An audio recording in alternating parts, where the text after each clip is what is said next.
it's okay to be vulnerable, man, because like all of us just got done with 2 decades of wars. It's okay not to be okay.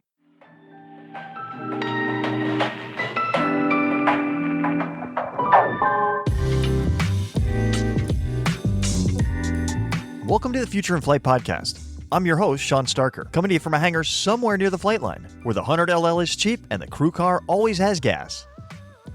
Today, we've got an incredible lineup that spans from the mountains of North Carolina to the cutting edge of flight training technology and back through 7 decades of aviation history. We're starting with a story that'll give you chills. Anthony Dyer's journey from the Appalachian Mountains to the cockpit of elite military aircraft. You'll hear about his 200 combat missions, a rescue that earned his team the Jolly Green Rescue Mission of the Year award, and his raw, honest battle with the demons that followed him home, all from his book Moonchild, The Roots and Wings of a USAF Combat Special Missions Aviator. Then, we're diving into innovation with flight instructor Dirk Becker, who spent 3 years solving a problem that's been frustrating student pilots for decades. His GoPilot Training platform is saving aspiring aviators up to 50 hours of study time. That's real money and real opportunity back in your pocket. And we'll wrap up with a vintage aircraft that's anything but vintage in its impact, the C-130 Hercules. This flying workhorse has been saving lives and changing the world for 70 years, and it's still going strong. Today's show is packed with stories that prove that the future of flight isn't just about technology. It's about the courage to chase your dreams and the innovation to make them reality. We're cleared for takeoff. Power's in. Let's roll.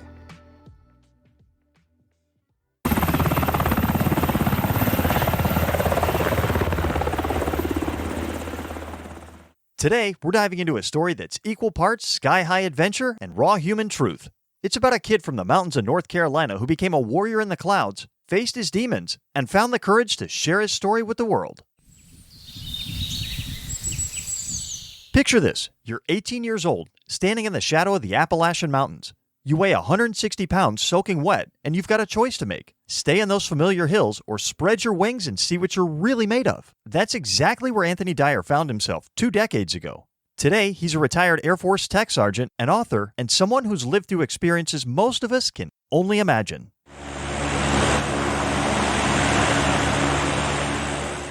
Anthony wasn't just any aircrew member. He was what the Air Force calls a special missions aviator, essentially a Swiss Army knife in the sky. One day he's managing weapon systems on a gunship. The next he's calculating how many people can fit on a helicopter for a rescue mission. A special missions aviator was really formally known as an aerial gunner. Back when I first started flying on the AC-130 H model gunship, it was the traditional AFSC-1 Alpha 7 X1, which would be your aero gunner. So what the Air Force did was combine your aerial gunner career field with your flight engineer and loadmaster. And so now you got that one guy that can perform all three of those tasks on the AC-130.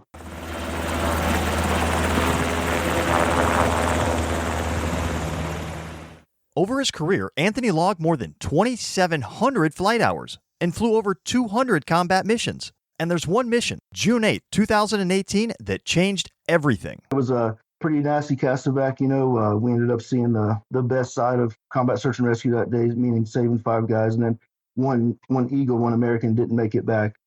So, that was that one stays with me forever. That mission earned Anthony's team the 2018 Jolly Green Rescue Mission of the Year award. The Jolly Greens, that's the legendary Air Force Rescue Squadron whose motto is that others may live. Think about that for a second. These are people who fly into the most dangerous situations on Earth to save lives. Bulldog 7, this is Blue 6.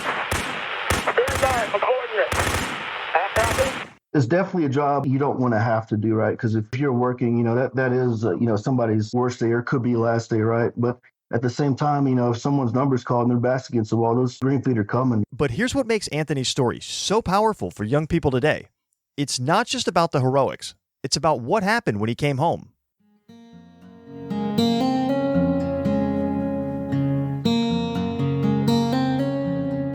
After 20 years of service, Anthony found himself struggling with something that affects thousands of veterans: the loss of purpose, trauma, and addiction. He was honest about it in a way that takes real courage. So what started out as a weekend drinking habit, to be honest with you, turned into a daily pint a day at least, just to go to sleep. So with that, my wife gave me the choice to get help. And then, I went to see a psychiatrist, and then part of that process is, it was the prolonged therapy, if you've heard of that. And basically, you talk about, will they get to the root cause where you write it down? And the idea is to be comfortable being uncomfortable talking about it, and I mean, the first time I talked about it with a psychiatrist and I read what I wrote, like I cried. Heck, at one point she cried, like. This is where Anthony's story becomes something bigger than military service. It becomes a story about facing your demons, getting help, and finding a new mission. For Anthony, that mission became writing. His book, Moonchild, tells the story of his journey from the mountains of North Carolina to the cockpits of America's most elite aircraft. Maybe I can pay it forward. Maybe this would help someone if I wrote it down. And we're very normal people doing very unordinary, uncommon things. So it's okay not to be okay. And that's the purpose of this, is help someone reads it and sees a light in it and makes a decision just to get help, There's a phrase Anthony uses that really stuck with me: roots and wings. He talks about how his Appalachian upbringing gave him his roots, his values, his work ethic, his understanding of where he came from, but the Air Force gave him his wings.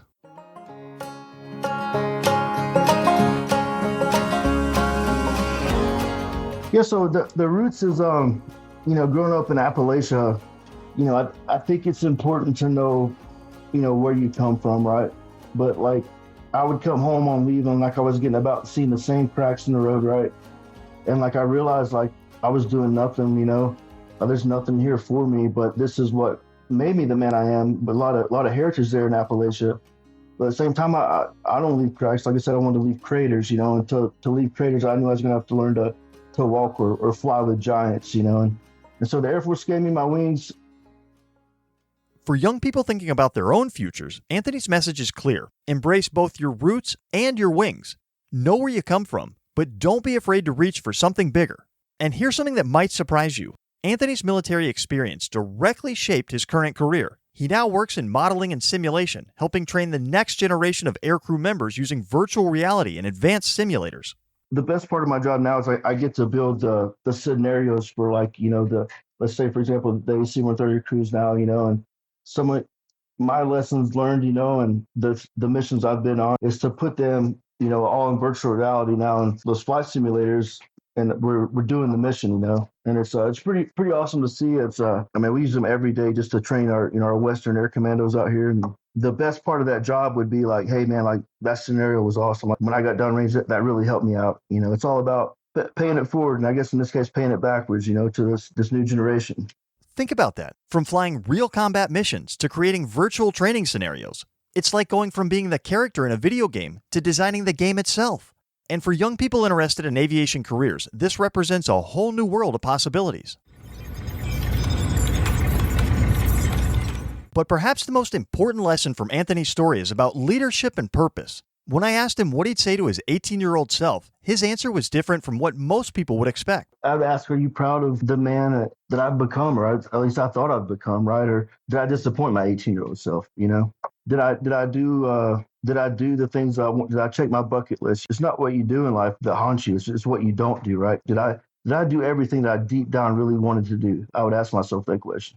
Instead of giving advice to his younger self, Anthony chose to ask him a question. That tells you everything you need to know about the kind of leader he became. Someone who leads with empathy, who listens before he speaks. For anyone out there struggling with their own challenges, Anthony has this perspective on staying positive. Optimism is like when those things are going wrong, is the one thing you can control is thinking positive. You're going to get a lot better outcome if you say, hey, I'm not out of the fight yet. Anthony calls optimism tactical. And in a world where young people face unprecedented challenges, that's advice worth remembering. As we wrap up, I want to leave you with one final thought from Anthony about legacy. The moment we're born, we start dying, right? The only thing you can leave behind really is how you're remembered. So the only thing you can leave is someone's memory of you.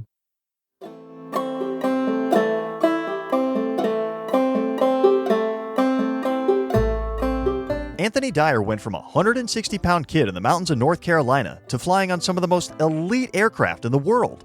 He saved lives, faced his demons, and found the courage to share his story.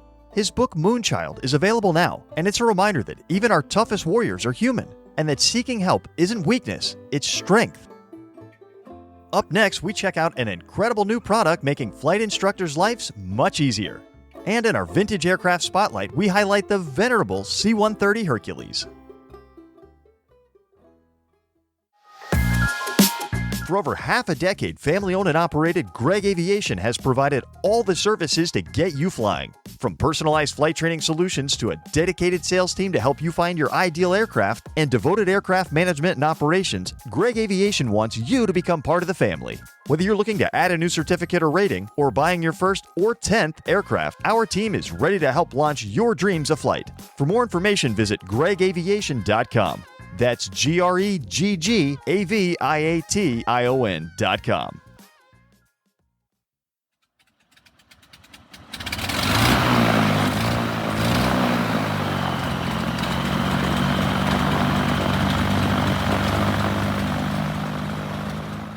Picture this. You're 17 years old, sitting in front of your computer at 2 a.m., trying to figure out how to become a pilot. You've got 17 browser tabs open. You're drowning in PDFs from the FAA that read like they were written by lawyers for lawyers, and you're starting to wonder if your dream of flying is just, well, too complicated. Well, what if I told you there's a flight instructor in the Midwest who felt your pain so deeply that he spent 3 years building the solution? Today, in our product pre-flight segment, we're talking about GoPilot Training, a game-changing resource that's saving student pilots 20 to 50 hours of study time.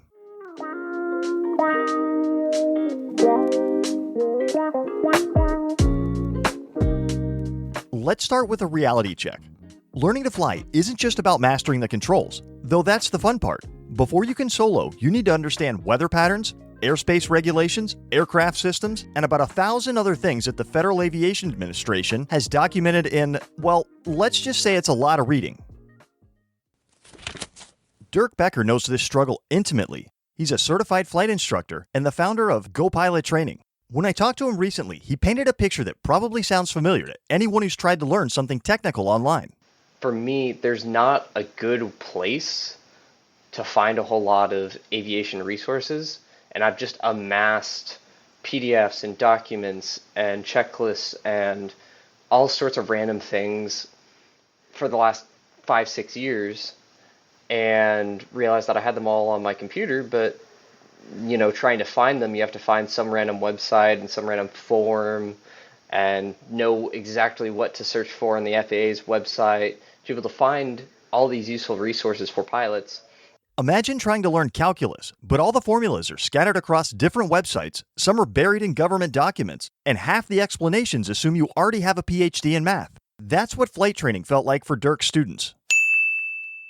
So Dirk did what any good teacher would do. He started collecting. For years, he gathered every useful document, checklist, and resource he could find. Instead of just hoarding all this knowledge, he decided to share it with the world. I'd spent the last 2.5, almost 3 years creating a VFR and private pilot study guide, which takes the thousands and thousands of pages in FAA published documents and breaks all of those ACS topics down and all their knowledge down into bite-size and really simple explanations so that everyone can study and not spend hundreds of hours or years digging through the cryptic wording of the FAA. Think of GoPilot Training as the Cliff Notes for aviation, but way more comprehensive.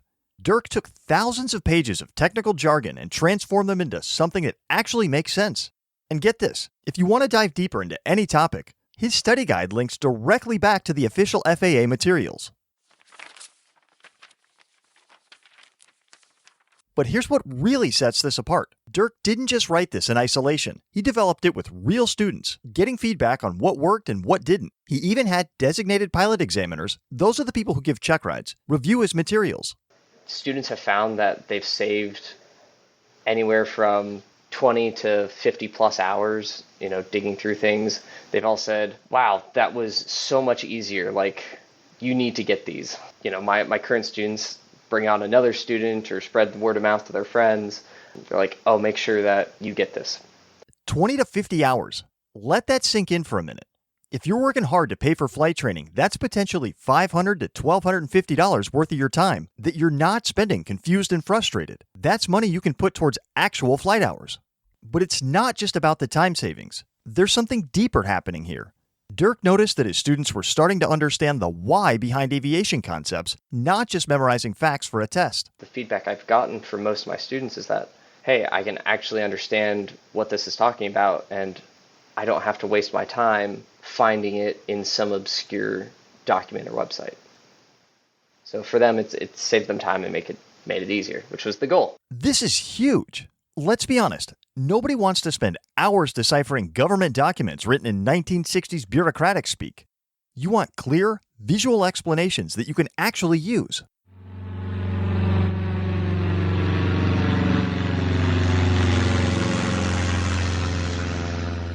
GoPilot Training isn't just thinking about private pilots. Dirk is building resources for every level of aviation training. The goal will be to provide lesson plans and study guides for every rating, from private through multi-engine instructor, right? The complete suite. Really, the focus will be the primary training and just providing a quality resource where pilots can come find all their information they need. But here's what I love about Dirk's approach. He's not trying to include everything. He's curating. He's focusing on what pilots actually need, not just what exists. The aviation community no longer has to search, because I think in the future, we're not going to rely on Google as much as we are going to rely on maybe even AI. The future of education is really just consolidating, what do I actually need to know? That's the biggest thing. The number one question I get asked by students is, do I really need to know this? Or when am I going to use this? That's the question every student asks, right? When am I going to use this? Dirk's answering that question by only including stuff that you'll actually need. Here we go. What strikes me most about Dirk's story isn't just the technical solution he built, it's his philosophy about learning and life. When I asked him for advice for young people, his answer was pure gold. The number one thing I'm going to preach, is learn to love learning. Learn how you learn. Learn how to enjoy learning. Learn that learning doesn't just happen in a classroom, but it happens every day all around you.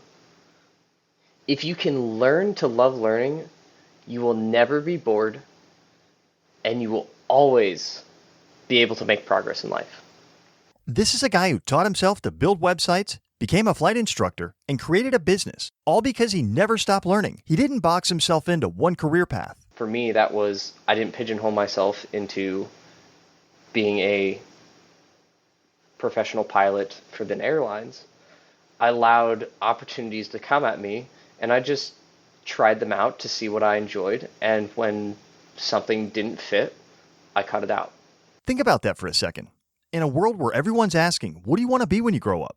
Dirk's showing us a different approach. Stay curious, stay adaptable, and be willing to try new things.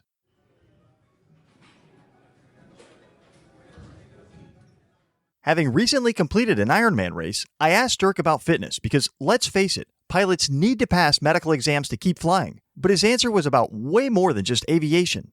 Find something that you can enjoy doing physically and do it for at least an hour a day. Find a way to already do something that you enjoy doing, but now add a physical component to it. So, if I'm going to watch a TV show, I'm not just going to watch a TV show. I was training for an Ironman, and so I would watch my show while I was on the bike. And so I would just be biking for a couple hours, and that time went by faster because I was occupying my mind. Stack your habits. That's brilliant advice for anyone trying to build a healthy lifestyle. Don't make exercise a chore. Make it part of something you already enjoy. At any point in your life, if you can, simplify your life. Because the simpler it is, the more likely you are to accomplish it or do it. Simple doesn't mean easy, but it does mean sustainable. And that's exactly what Dirk has done with GoPilot Training. He simplified the complex world of aviation education.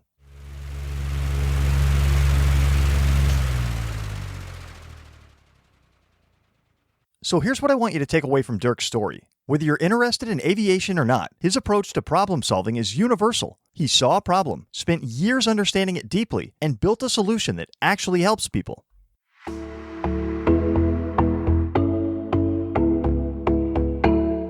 GoPilot Training isn't just a website. It's proof that when you combine passion, persistence, and a genuine desire to help others, you can create something that changes lives. And for those of you thinking about flight training, well, now you know about a resource that could save you dozens of hours and hundreds of dollars. The future of flight isn't just about new aircraft or fancy technology. It's about making aviation more accessible to the next generation. That's you. And thanks to innovators like Dirk Becker, the future is looking pretty bright. You can check out GoPilot Training at gopilottraining.com. That's GoPilot training.com. And remember, learn to love learning, stay curious, and keep it simple. Up next, we explore a piece of history that's still writing its story every day around the globe in our Vintage Aircraft Spotlight.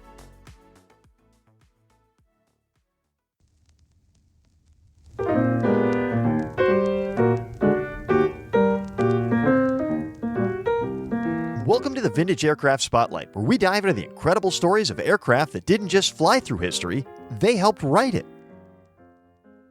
Today, we're talking about an airplane that's been described as aviation's ultimate Swiss Army knife, a flying truck that can basically do anything, and quite possibly has. Meet the C-130 Hercules.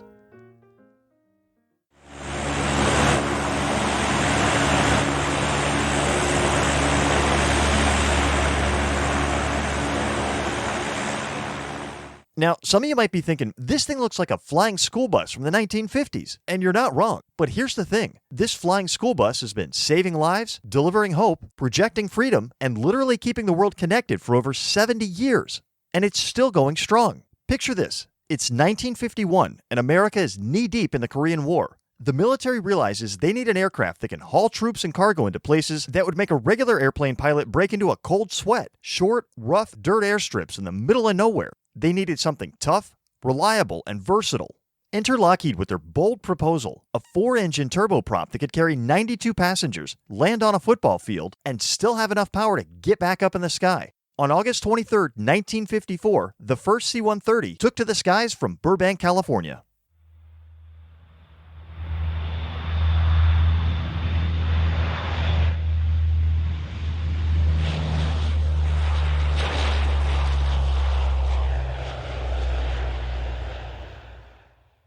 The folks at Lockheed didn't just build an airplane, they built a platform. Think of it like the iPhone of military aviation. Just as your phone can become a camera, a GPS, a music player, or a gaming device, depending on which app you open, the C-130 became whatever the mission demanded. The C-130's secret weapon? Its incredible ability to transform. We're talking about more than 70 different variants of this aircraft. 70! That's like having 70 different superpowers. Need to fight fires? There's the firefighting version that can drop thousands of gallons of water or fire retardant. Want to chase hurricanes? Meet the Hurricane Hunter variant that flies directly into the eye of the storm to collect weather data. How about a flying gas station? The KC-130's got you covered.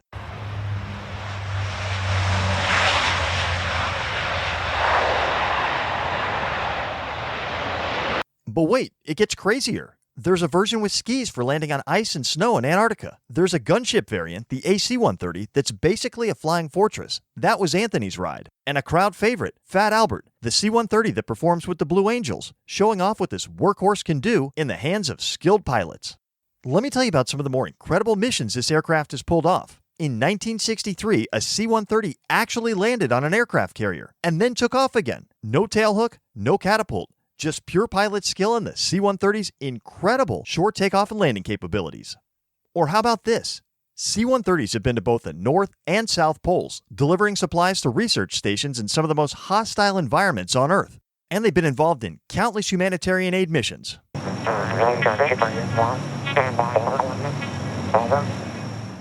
During the 2010 Deepwater Horizon oil spill, C-130s were there, spraying oil dispersants over the Gulf of America. When earthquakes hit Haiti, C-130s were among the first aircraft to land with relief supplies. These planes don't just show up for the easy missions. They show up when everyone else can't.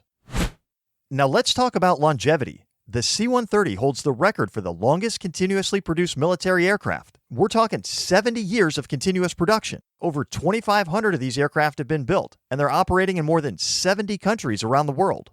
To put that in perspective, when the first C-130 flew, Eisenhower was president, the Korean War was still raging, and commercial jet travel was just a dream. Yet here we are in 2025 and C-130s are still rolling off the production line in Marietta, Georgia. The latest version, the C-130J Super Hercules, isn't just a slightly updated version of the original. It's a technological marvel. Digital avionics, more powerful engines, and advanced systems that reduce the crew requirement from 5 people to just 3. It's like comparing a smartphone to a rotary phone, but they're both still fundamentally doing the same job.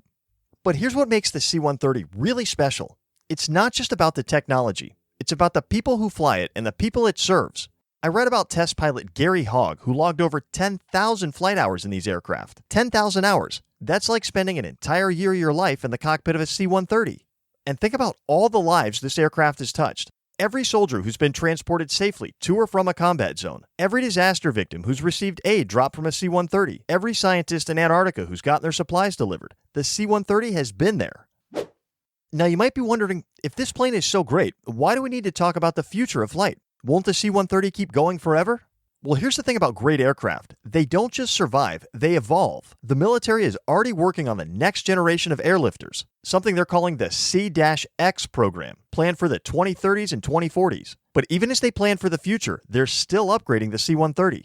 The latest upgrades include things like the Rapid Dragon system, which can turn a cargo plane into a precision strike platform. It's like giving your reliable old pickup truck a rocket launcher. Suddenly, it's not just about hauling cargo anymore. So, what can we learn from the C-130 Hercules? I think it teaches us that sometimes the best solutions aren't the flashiest ones. While everyone was focused on supersonic jets and stealth bombers, the C-130 was quietly becoming indispensable by simply being really, really good at the fundamentals. It's tough, reliable, versatile, and gets the job done. In a world of constant technological change, there's something beautiful about an aircraft that's been essentially the same for 70 years, yet continues to be exactly what the mission needs. The C-130 proves that true innovation isn't always about building something completely new. Sometimes it's about building something so right that it becomes timeless. And in an age where we're constantly upgrading our phones, our computers, our apps, the C-130 reminds us that some things are worth keeping around.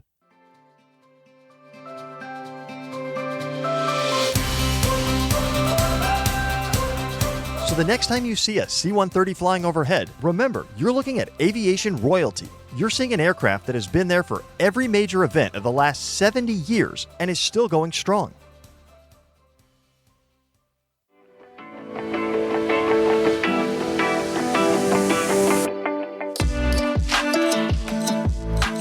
And that's a wrap on another episode of the Future in Flight podcast. And wow, what a journey we've been on today. From Anthony Dyer's powerful reminder that it's okay not to be okay, to Dirk Becker's game-changing approach to flight training, to the incredible 70-year legacy of the C-130 Hercules, today's show has been all about one thing: the power of human innovation and resilience.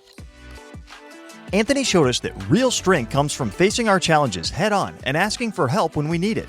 Dirk proved that when you combine passion with persistence, you can solve problems that have frustrated people for decades. And the C-130? Well, it's living proof that sometimes the best solutions aren't the flashiest ones. They're the ones that simply work day after day, year after year. No matter where you are or what you're going through, remember this: you've got your own roots and your own wings. The question isn't whether you can fly, it's what you're going to do once you're airborne. Before you go, I want you to head over to our website at futureinflight.com. That's futureinflight, all one word, .com. You'll find a complete archive of episodes, in-depth articles that dive deeper into the topics we cover, and exclusive offers you won't find anywhere else. Whether you're researching your next career move or just want to keep learning about aviation, futureinflight.com is your home base for everything related to the future of flight. To everyone who tuned in today, thank you. Thank you for being part of this incredible community of dreamers, builders, and future aviators. Thank you for believing that the sky isn't the limit, it's just the beginning. Keep looking up, keep pushing boundaries, and remember, the future of flight isn't something that just happens to you, it's something you create. Until next time, we'll see you out there and up there.